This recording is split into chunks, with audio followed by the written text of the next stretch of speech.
we all know Nigeria belongs to all of us. And here in the studio, we have a public affairs analyst, an author, a journalist, in person of Abdullahi Haruna. You're welcome to the studio, sir. Thank you very much. It's my pleasure to be here. Indeed, Nigeria belongs to all of us.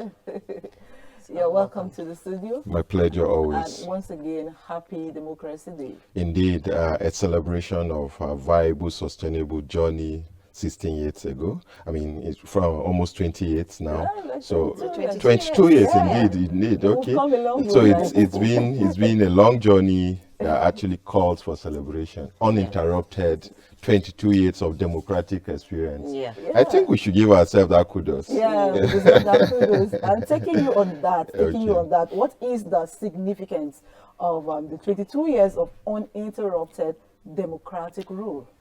That means an expression of our fundamental right of aspirations as a people, as a sovereign nation. What it entails is that we've actually matured from that primitive era of military incursion in politics to a democratic prism where people actually can aspire to be where they want to be what they want to be, to aspire to political offices, to right of opportunities and the likes of it.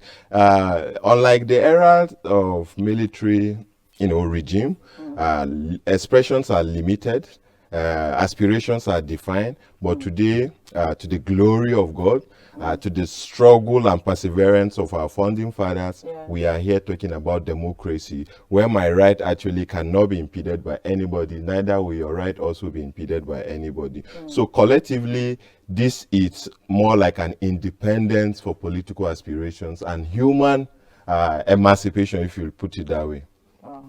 Well, we've been celebrating Democracy Day, May 29th. But then this administration changes the celebration of democracy from May 29 to June 12. So what's the rationale? What could be the rationale? In Nigeria, there have been a trace or a trajectory of political history. Some people actually sacrifice, for the democratic freedom we enjoy today. And significant of this person, it's one person that stands out, the late M.K. Abiola, who contested what is still adjudged the freest and fairest election in the history of our democratic experience. He won an election, but through crook and hooks, by the interplay of fate, he was actually denied our aspirations. Yeah. And that happened on the June 12th.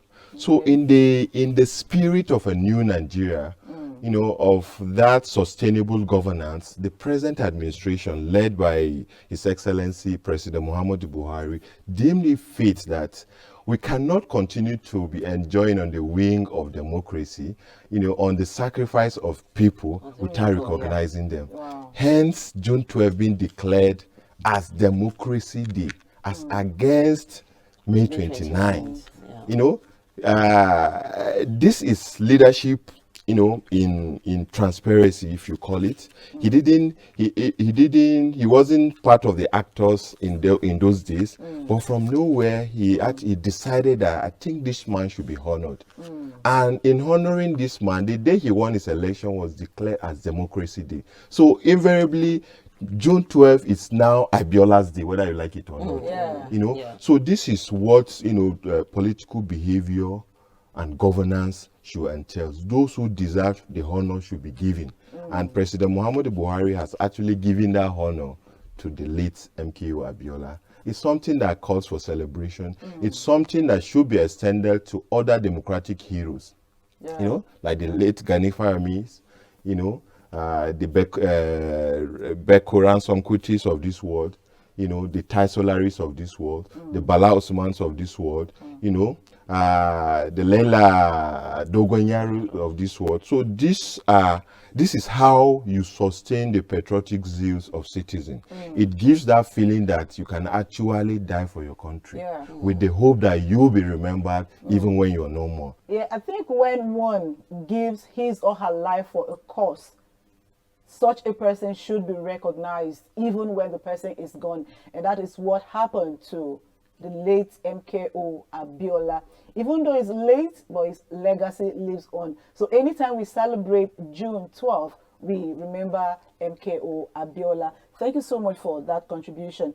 Could you say that we have actually enjoyed, because we're still talking about democracy, could you say we have actually enjoyed the dividends of democracy in these 22 years?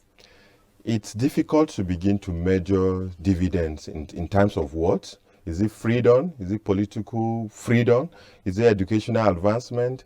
Is it advancement in science and technology? So we really need to be specific. But one of the takeaway of the dividends of democracy is the fact that we have our freedom, to do what the law desires or requires of us, unlike the past where your rights are limited. So that alone is a dividend that cannot be, gotten on a platter of gold. It's not something that you can jettison. So it is a big dividend that should be enjoyed. But by extension, we could see the expansion in terms of technology. With the coming of democracy, we all had we now have access to telephony. So we could carry handsets around. But in those days, we used to line up behind the Nitel booth to make call. So if you begin to measure that kind of dividends, I think we have really achieved a lot. Because from a relatively monologue kind of communication, we have, more like an expanded spectrum in terms of, communication as it is. For instance, people now transact business using technology, unlike the traditional days where everything is limited. When you go to agriculture, the opportunities, that democracy has actually brought, it's not something that can be compared to yesterday. Transparency in governance is also something we can actually talk about as being dividends of democracy. In those days, what we get is military fiat, decree. People just wake up and make pronouncement and you must abide by it. But today, our rights, our aspirations, our desires are actually tabled before some wise men in the National Assembly, where these issues are debated before they become policy or laws. So if you look at this, these are one or two tangibles that we can actually pick from democracy. Your right cannot be trampled upon. You now have a resort to the courts or the judiciary, as the case may be. So by and large, democracy has come forth to the opportunities that ordinarily wouldn't have enjoyed. We all know that we were enjoying the dividends of democracy. Sure. And so what are the democratic norms that we can imbibe to further nurture our democracy? Political participation, devoid of ethnic and religious bias. If we're able to cultivate that, it will give room for citizens, to begin to participate fully in governance. Unfortunately, in this part of the world, we have redefined democracy to mean something like a rival contest between tribes and religion. So we've lost the tenet, we've lost the essence of what democracy entails. Democracy is blind to this prejudice. Democracy, it only opens to opportunities that can be harnessed and that will be of benefit to citizens. When you go to the National Assembly, when nobody is actually talking about the need for us to have free education or quality education, quality health system, roads are motorable, our hospitals are equipped. What you hear is the agitation for secession, is the agitation for, more devolution of powers to a few persons.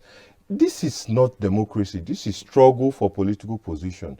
Real democracy begins from the grassroots, where local government, chairmen or executives are given the right, the privilege, the opportunity to extend, governance at the local level. Then to the state level, then to the federal level. Unfortunately, in this part of the world, the emphasis is just on the federal government. Nobody is holding people at the local and state levels to accountability. I would like to ask you by saying that this current administration has spent the last 6 years trying to reposition the country. So what are some of their contributions to the democracy experience? Yes, the culture of tolerance, as exhibited by the present administration led by President Muhammadu Buhari, has been exemplary and legendary. In those days, we used to hear of, presidential abuse of power, where governors are arbitrarily impeached or removed from office. This is 6 years of this democratic experience. Nothing like that has happened. This is 6 years of democratic experience. We've not had a state being declared an emergency state, even with the teaching problems that surrounds, the country. The president has been very generous with releasing funds and, opportunities due to state. Remember the Paris Club Fund? Ordinarily, this is not what some, like we remember during one of the administrations, Lagos State was actually denied the allocation because they differ in political ideology from the central government. So the culture of tolerance, that the president has exhibited, it's something that should be of study for emerging political leaders. It sends a feeling that you have the right to what the constitution permits. The president cannot use his power to suppress your aspirations. So this is something leaders must learn and begin to imbibe and even... Thank you very much. Before we let you go, your final word to your viewer. It's Democracy Day. What will you say to the viewer? Your final word. Democracy has come to stay, and there's no going back about that. The space is too large for all our aspirations. Come out regardless of where you come from, what you believe, and participate in governance. President Muhammadu Buhari will leave office one day, but Nigeria will remain as a nation continuously. So we must hold passion to our patriotism, because only cowards jettison their nationalism for other kind of imagination, as the case may be. Thank you very much. Thank you for coming on the program, and we actually enjoyed our time with you. We have been speaking with public affairs analyst Abdullahi Haruna. Thank you so much for coming on the program once again. Up next, we're going to be taking a report on patriotism coming from Abdullahi Ajia.